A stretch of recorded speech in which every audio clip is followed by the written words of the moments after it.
Hey, welcome guys. Today I'm going to be building another Death Star. I did one of these a while back. There's a video build on that. That Death Star was built for someone else. This one's for me. And I learned a lot from the first build that saved me some time and some construction that I've already started on mine. But I do want to improve on the build, make some changes, hopefully correct some of the things. If you look closely here, even on this box art, this appears to be an actual picture of the model. And if you look right here, you can even see on the box art they used how bad this trench area is. There's no trench area, and you can see even the what they put on the box. That's how bad this model is.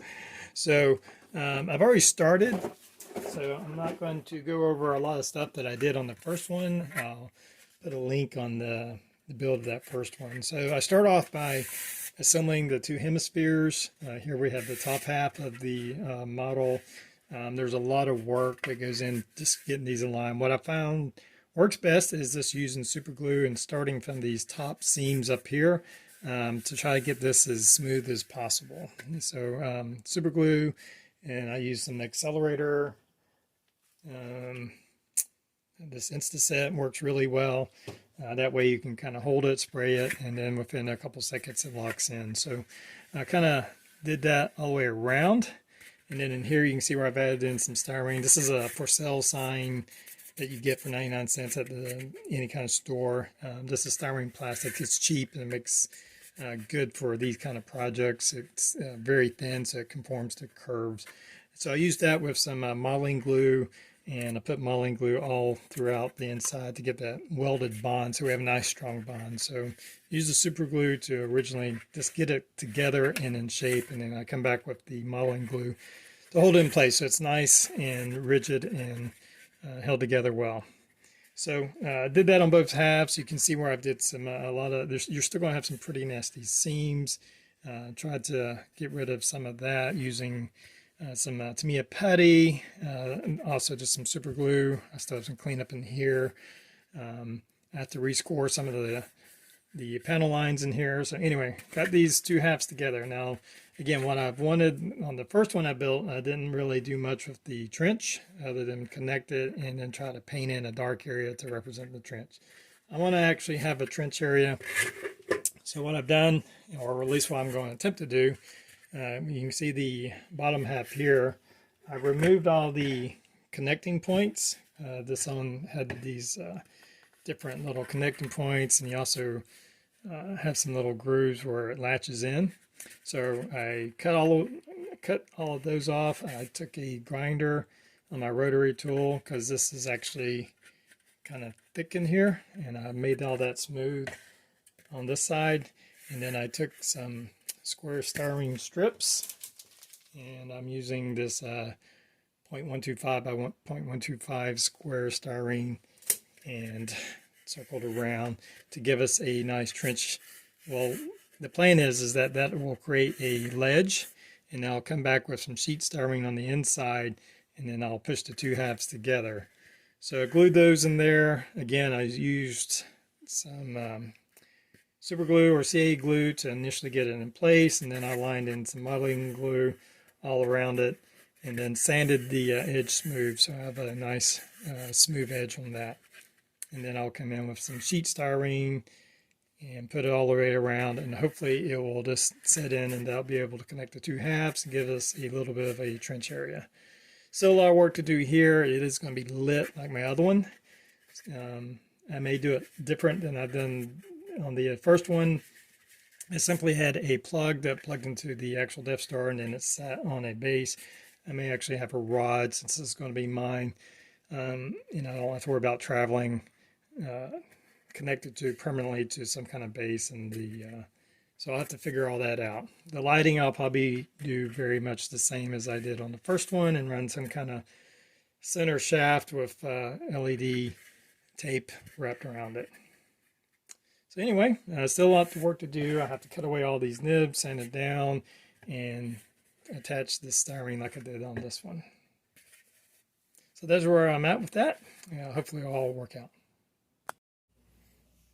All right, as you can see here, I have the two hemispheres coming together. Now it's not glued together, just making sure that my way of connecting it worked. And we've created a trench.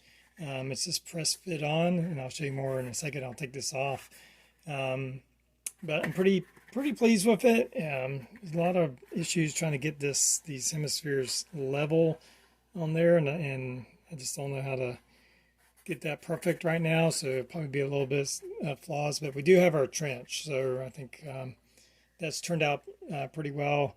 And doing it this way, connecting the two halves is a lot simpler. Before, you had all these connecting tabs, and it was really hard to get those to come in a way that it kept its circular shape, and it was just a difficult thing. So let me show you what I did here. Again, it's just kind of press fit on.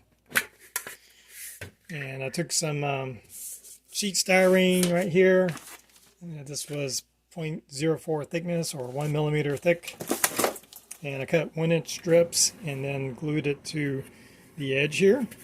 And I purposely left some gaps in there, so when I went to connect the two hemispheres, there would be some play and it'd be easier to kind of mash that in. So after I could permanently connect it, I'll have to go back in and fill those in, and I'll probably just use some very thin sheet styrene to kind of glue over in place there. So that's coming together on the top half. I've did some light blocking. I painted it black and then put some aluminum. I might go with white. White tends to, for me, work better, but that's all light block now. So when we do our lighting, it will be nice. Won't have any light leaks seeping through the plastic. So I need to light block this. I need to start working on how I'm going to connect it to the display base, and then we'll start working on the lighting. So pretty happy with how that came out. It's not going to be perfect, but it will give us a trench that it didn't have before. All right, have my lighting installed. I just had this paper towel roll. This was a thicker, stronger one. I forgot what it came off of. But anyway, I wrapped up my strip lighting, and this is the dense lighting that has several lights real close together, very bright. It's wired. It has a connecting plug to, it's going to be a 12-volt LED lighting system. Took some long toothpicks just to hot glue. That's the tube's hot glued in there, and then I have these as support. Not that pretty or balanced, but it's in there good. It's not going anywhere. It's good and firm. I have all my holes cut out. I went through, if you can see, quite a few. On my first one, I did all the windows on these flat sections. This time, I went around and went through all the seam lines, and I think that helped a lot, keeping the window rows straight and somewhat uniform. But I did hundreds of holes, if not thousands. I'm not sure. I kind of lost track. Just using these drill bits, went through quite a few. Probably broke about 8 or 9 of them. Used more on one side, but mostly these small, probably close to 0.25 millimeter sizes. I have several of these. You can packs that I went through. You can see some of the ones that are now missing. Those are all broke. Anyway, just using my Dremel at a low speed, and even then sometimes it'd melt the plastic, and that's what was breaking the bits whenever I allow it to melt the plastic. So it's a little bit of a learning curve getting those holes all drilled in, but they're all around. I have both halves of the Death Star now cut in. You can see a little bit there, some of the windows cut in through there. So from here, the next part is attaching the two halves, doing some cleanup, and then from there we'll move on to painting. All right, I'm just getting the painting done here. As you can see, there's going to be a lot of masking off. I've been breaking it down into sections. I've done a couple around the middle of the top part, and now as you can see, I've masked off the final part. I've looked at pictures of the matte paintings and studio models used, and just roughly trying to follow it, not too worried about being exact. I'm using for the lighter color, I just used my gray primer, but I did sand it down to make a nice smooth surface, but I'm using that as the base color. And then for these darker colors, I'm using this pewter gray, and I'm just thinning that down with regular water and using my airbrush to paint that on. You have to thin it down to like a milky consistency because this is really thick, But once you do that, it sprays on pretty good, and I haven't had any issues. And I'm also going to do some streaking and some low lights with this Chris Gray or Rainy Day Gray acrylic from Anita's. So it doesn't really matter, just kind of choose your own grays on there. And but so far I'm pretty happy with how those grays are coming out. You can see some of the painting I've already done. So now I just need to do this top section, and of course I have the whole bottom section to do, which will pretty much just be the reverse of the top. So I'm going to work on that and come back once we have all the painting done. Alright, well, here's the finished AMT Death Star. I finished up doing all the masking and painting with my acrylic paints. When I finished all that, I went back over and this with some light grays and some lighter colors, kind of did some lines by putting like a just a piece of paper or a card and just kind of swishing very faint lines to break up the patterns a little bit and give it a little bit more to look at and make it a little bit more interesting. Very happy with how it turned out. I feel like I managed to improve on my first build. If you look back at the videos, the big thing, the improvement was scratch building this trench.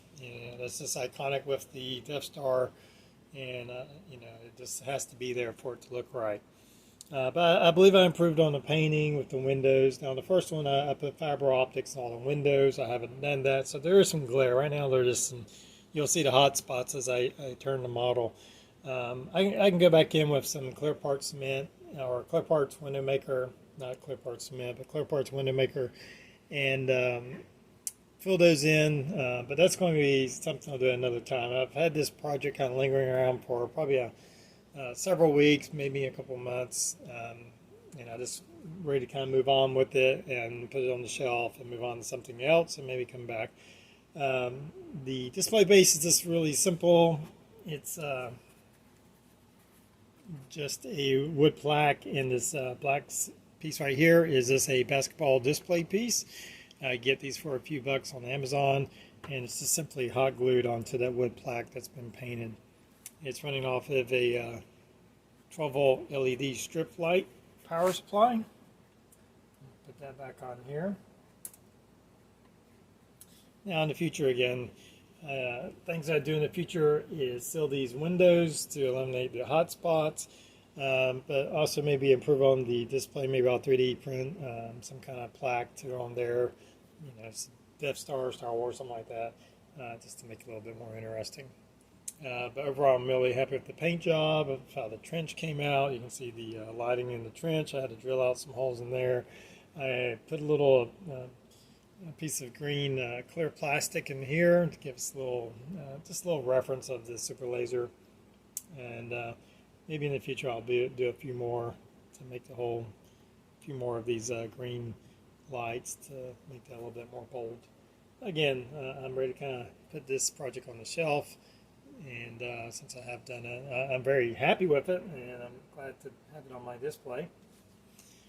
And I think it's turned out pretty well. I'm really happy with how I did the paint job and the lighting holes on this one too. So anyway, guys, thanks for watching. And until next time, everybody have a good one.